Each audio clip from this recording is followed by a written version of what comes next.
5 people you must avoid in old age. Hard truths you need to hear.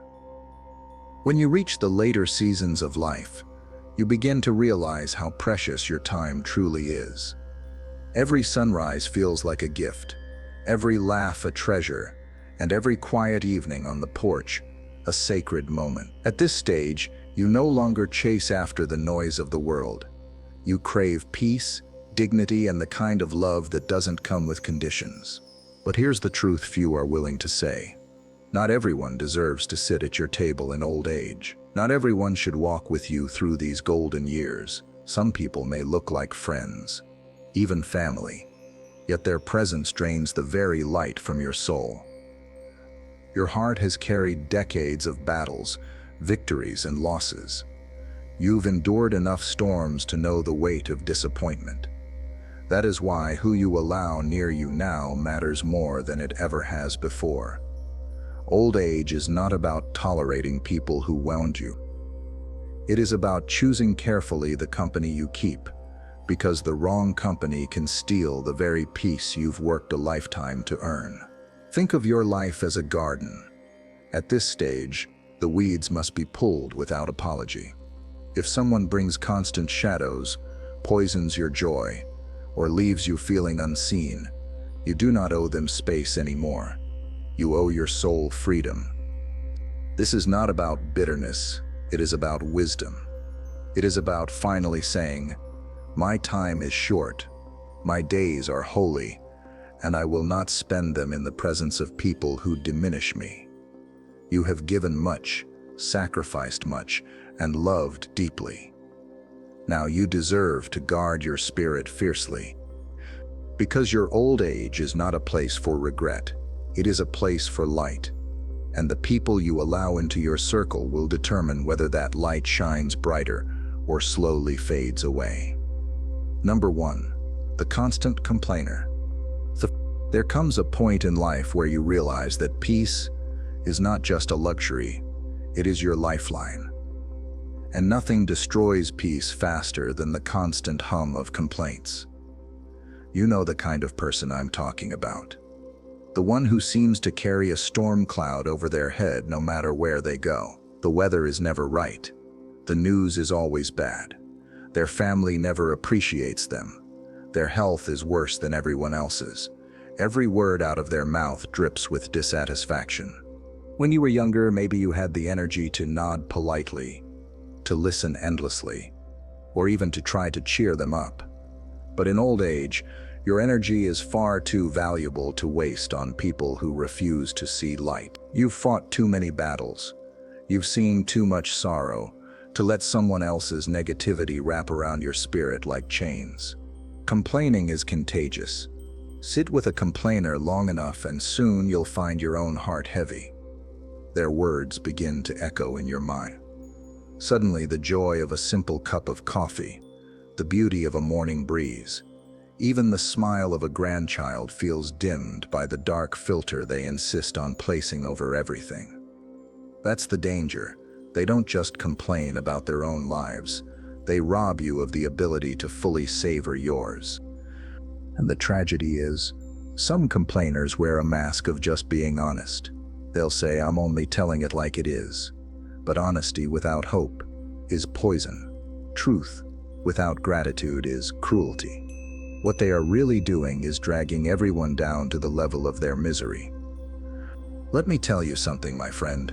You are not obligated to carry their storm. Their thunder is not your burden. You have survived too much, endured too many nights of loneliness, heartbreak, or pain to let someone else's bitterness settle into your bones. In old age, joy must be guarded like treasure. If you want your heart to remain light, if you want your days to hold laughter and gratitude, you must distance yourself from those who constantly see the glass half empty, and worse, who want to make sure you see it that way too. Think about it. Your time now is sacred. The conversations you have should bring comfort. The people around you should help you breathe easier, not heavier. You deserve the friend who says, "Wasn't the sunset beautiful tonight?" Not the one who mutters, It was too hot today and tomorrow will be worse. You need the kind of people who help you notice blessings, not curses, who help you count what remains, not complain about what's lost. The constant complainer cannot do that, because they have trained their eyes only on the shadows.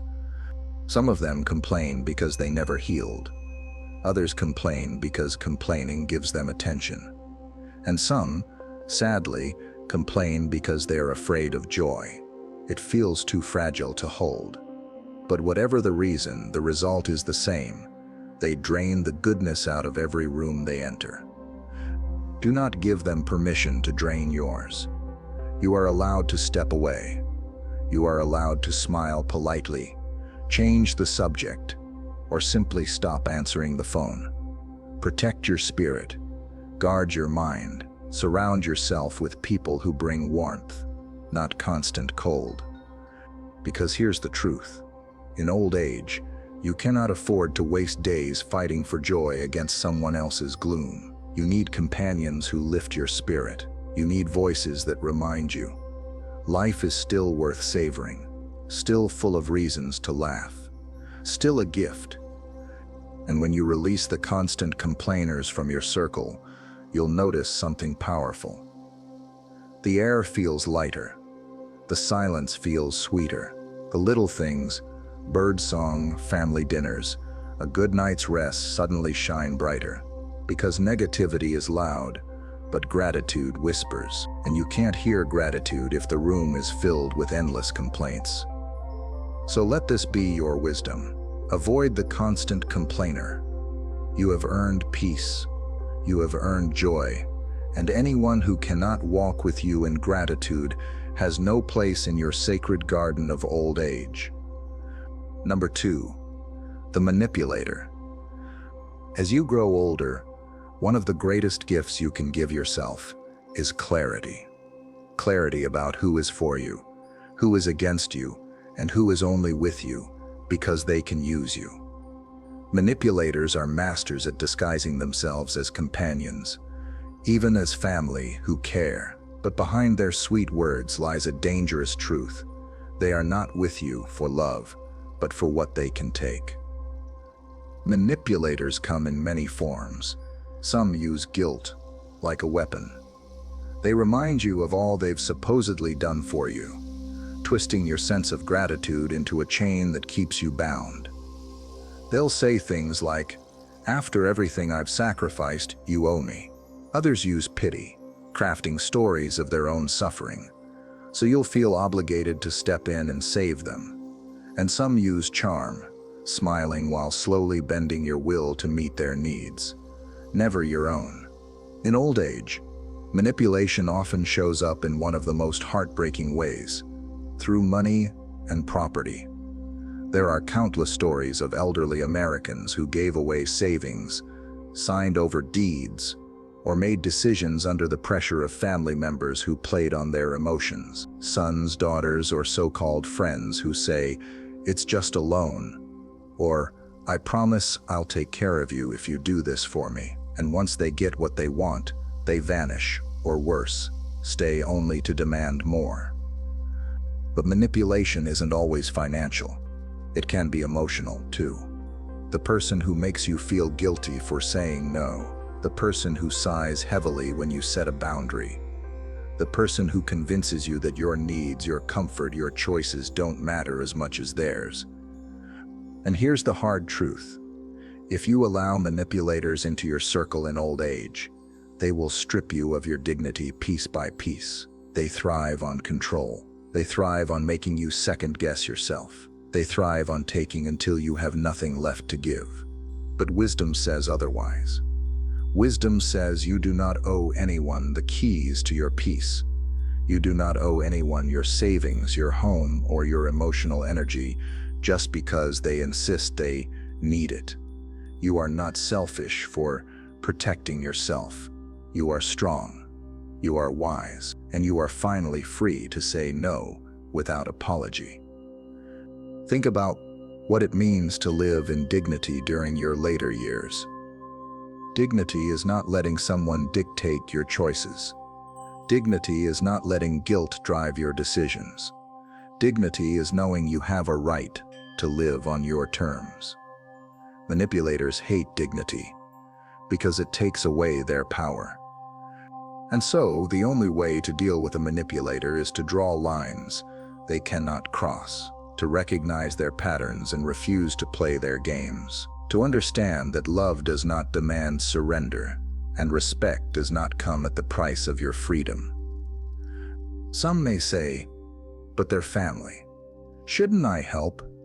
Yes, help when it comes from a place of love, when it's healthy, when it doesn't strip you of your own needs.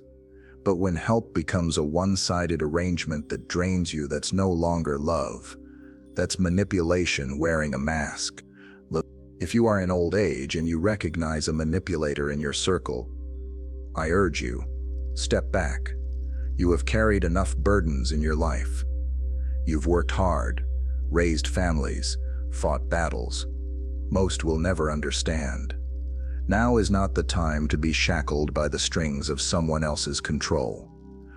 This is your season to breathe freely, to spend your money the way you want, to choose your days the way you want, to rest without guilt, to love without conditions. And none of that is possible if you keep manipulators close. So let them go. Say the words they cannot stand. No. Watch how their mask begins to crack, and remind yourself every time they try to return. Your worth is not up for negotiation. Your peace is not for sale. Your old age belongs to you, not to those who twist love into control.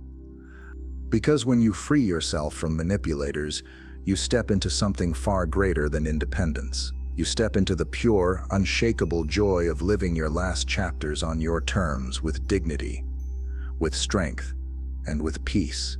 Number 3, the energy drainer. There is a kind of person who doesn't scream, doesn't demand, doesn't manipulate outright, but still leaves you feeling exhausted every time you're around them. They may not be cruel in words, but they pull from you like a bucket with a hole in the bottom. These are the energy drainers, and in old age, they are some of the most dangerous people to keep close, because your energy is more precious now than it has ever been. Think of your energy like a candle. In your younger years, the flame burned strong, tall, and steady. You could afford to let people take a little of your light and still keep shining. But in old age, that flame is smaller, gentle. It must be protected, or else it flickers under the weight of every draft. Energy drainers don't care about protecting your flame. They just keep pulling at it until you're left with barely enough light to see for yourself. Energy drainers are often the people who always need something, but never offer anything in return. They show up only when they're in crisis. They call you only when they want to vent. They sit with you only to unload their problems. And when you try to share your own heart, they turn the conversation back to themselves. You give, they take. You comfort, they lean. You sacrifice, they accept. But when you need them, suddenly they're too busy, too tired, too distracted. And what does that leave you with? Tired, empty, drained. The tragedy is that many energy drainers don't even realize they are doing it. They aren't always malicious. Sometimes they're simply trapped in their own self-centeredness, unable to see the weight they place on others. But whether intentional or not, the result is the same.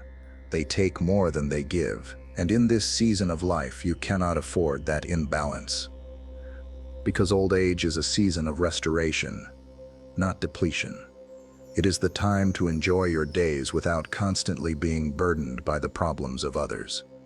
Yes, compassion is noble. Yes, helping others is beautiful. But when helping becomes a constant demand that leaves you weary and resentful, it is no longer love, it is neglect of your own soul. It is no longer love, it is neglect of your own soul. You deserve relationships that feel like fresh air, not like suffocation. Friendships that fill your spirit, not drain it. Companionship that makes you laugh, not sigh in exhaustion. In this season, conversations should feel like music, not like heavy noise. Think about it.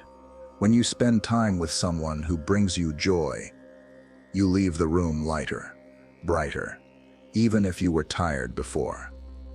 That's the kind of company that strengthens you. But the energy drainer, they leave you with nothing but silence heavy enough to crush your spirit when they walk out the door. It's time to notice the difference. Who in your life leaves you smiling after a conversation, and who leaves you feeling 10 years older? That answer tells you everything you need to know about who belongs in your circle. Energy drainers are not your responsibility. You cannot heal them by giving more of yourself. You cannot fix their emptiness by pouring out your own. If you keep trying, you will only find yourself running on fumes, with no strength left for your own joy. And here's the truth. In old age, joy is not optional. It's survival. Laughter, lightness, and peace are the very things that keep your spirit alive. To sacrifice them to someone who constantly drains you is to hand over your most valuable treasure. You may feel guilty stepping away. You may think, but they'll have no one else. But that's not your burden to carry anymore. You've spent decades carrying others. Now is the time to carry yourself. Let them learn to find their own strength. Let them discover how to stand without leaning on you until you break. When you free yourself from the energy drainers, you create space for something extraordinary. Renewal. Suddenly, you find you have more laughter to give, more stories to tell, more light to share with those who truly appreciate it. Your days begin to feel easier, your evenings calmer, your mornings brighter. So hear me clearly. Avoid the energy drainers. Your candle deserves to shine brightly, not burn out. And in this sacred stage of your life, the people who surround you should help your light glow warmer, not rob you of the very flame that keeps your soul alive. Number 4, the cynic who kills dreams. There is a special kind of poison that seeps into the heart when you let cynics too close. It's not loud like the complainer, not forceful like the manipulator, not quietly draining like the needy one. Cynicism is sharper, more dangerous. It cuts into the very spirit that keeps you alive inside. And in old age, when your dreams may be smaller but more sacred, cynics can crush the joy out of your golden years if you let them. Cynics laugh at your passions. They roll their eyes when you share excitement. They scoff when you talk about starting something new, no matter how simple it might be. They'll tell you you're too old for that. They'll say things like, "Why bother? It won't make a difference." Their words don't just land on your ears, they pierce into your soul, making you second-guess yourself, making you shrink back into silence. But let me remind you of something powerful. Old age is not the death of dreams. It is the season when your dreams take on new beauty.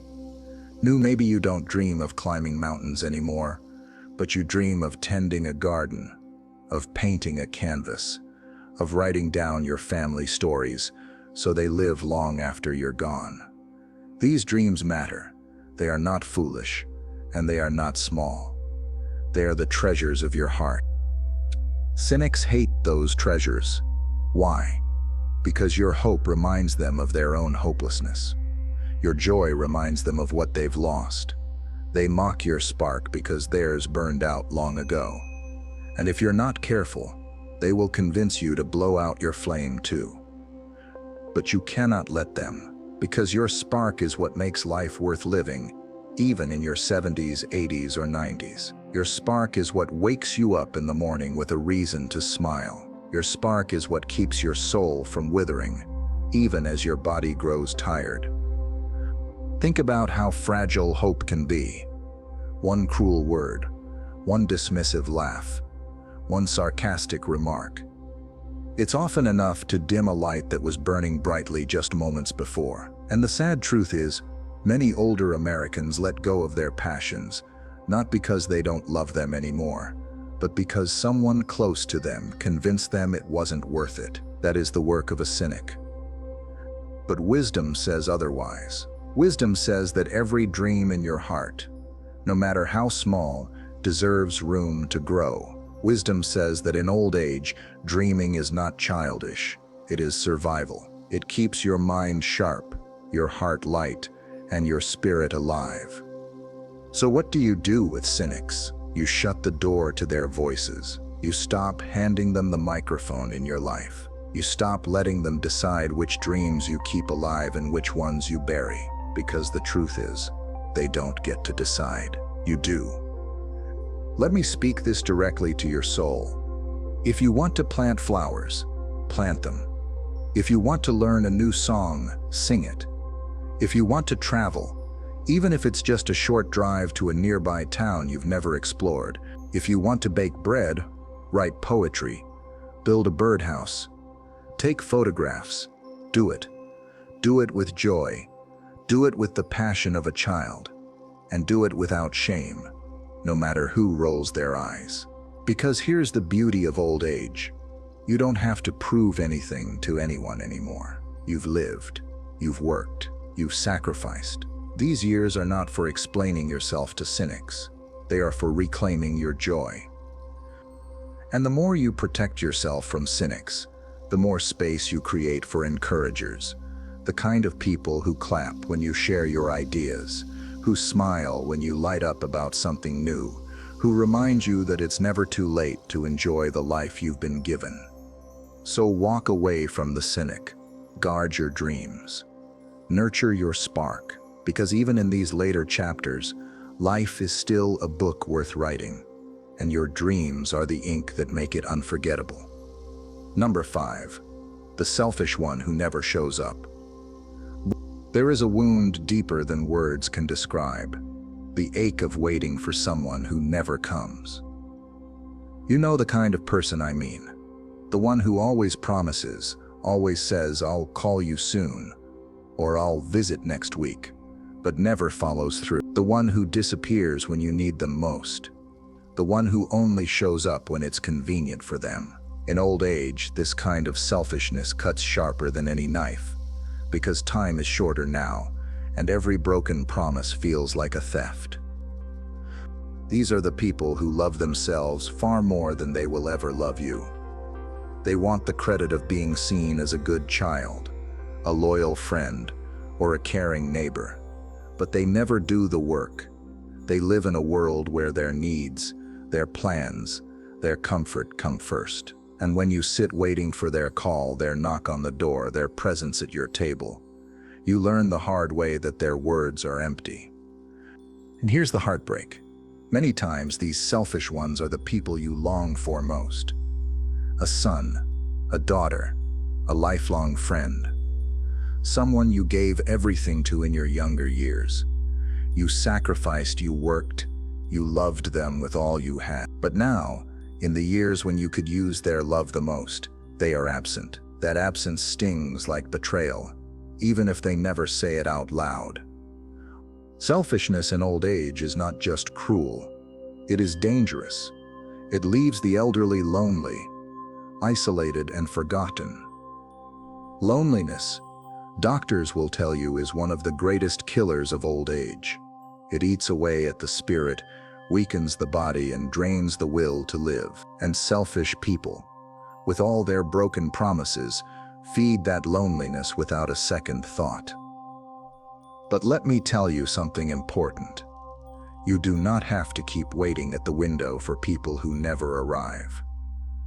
You do not have to keep opening your heart to those who never show up.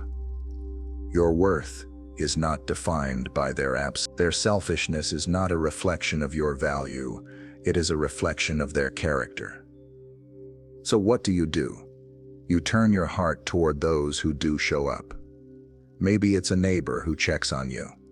Maybe it's a church member who remembers your birthday. Maybe it's a grandchild who lights up when they see you. Or even a stranger who takes the time to listen. These are the people who matter. These are the ones you invest in. It may hurt to let go of the ones who should have been there, but never were. But holding on to them only deepens the wound. Release the selfish ones. Stop waiting on them. Instead, give your time, your energy, and your love to the people who are truly present. Because presence is the greatest gift in old age. Not money, not words, not promises.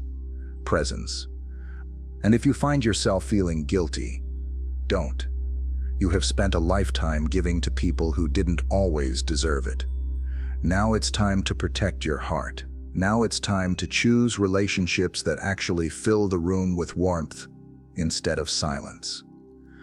Old age is too sacred to spend it feeling forgotten. It's too short to waste it chasing after people who will never come.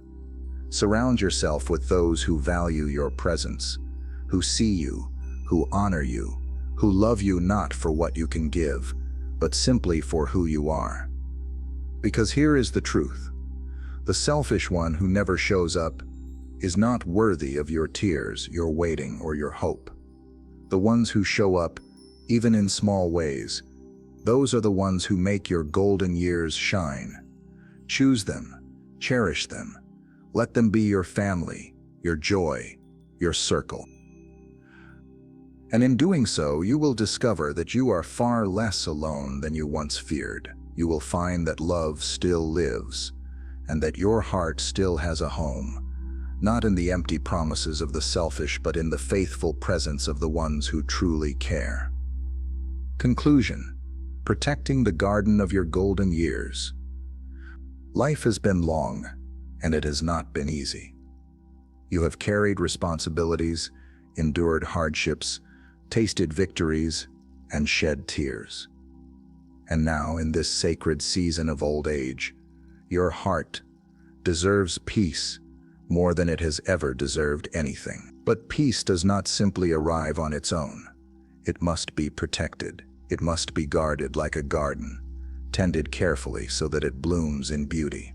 The truth is simple, yet hard. Not everyone belongs in that garden. Some people will poison the soil with negativity, like the constant complainer. Others will twist your love into chains, like the manipulator. Some will quietly drain the life out of you, leaving you tired and empty. Others will crush your joy with cynicism, mocking the dreams that still bring light to your days. And some, perhaps the most painful of all, will simply never show up, leaving you waiting for a love that never arrives. But wisdom says this: you do not need to carry them anymore. You are free now. Free to close the gate. Free to pull out the weeds. Free to create space for beauty to grow again. Because in your golden years, every sunrise is sacred. Every conversation precious. Every moment too valuable to waste on people who cannot love you rightly. Instead, surround yourself with encouragers, with lifters, with those who bring warmth and laughter.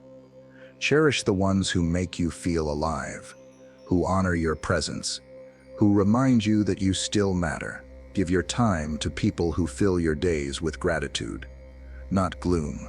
This is not selfishness, it is wisdom. It is love for your own soul, and it is the only way to live the final chapters of your life with dignity, joy, and freedom. So protect your garden. Guard it with courage, and let only the ones who bring light walk its paths. Because these years are not about surviving anymore, they are about truly living. And you, more than anyone, have earned that right.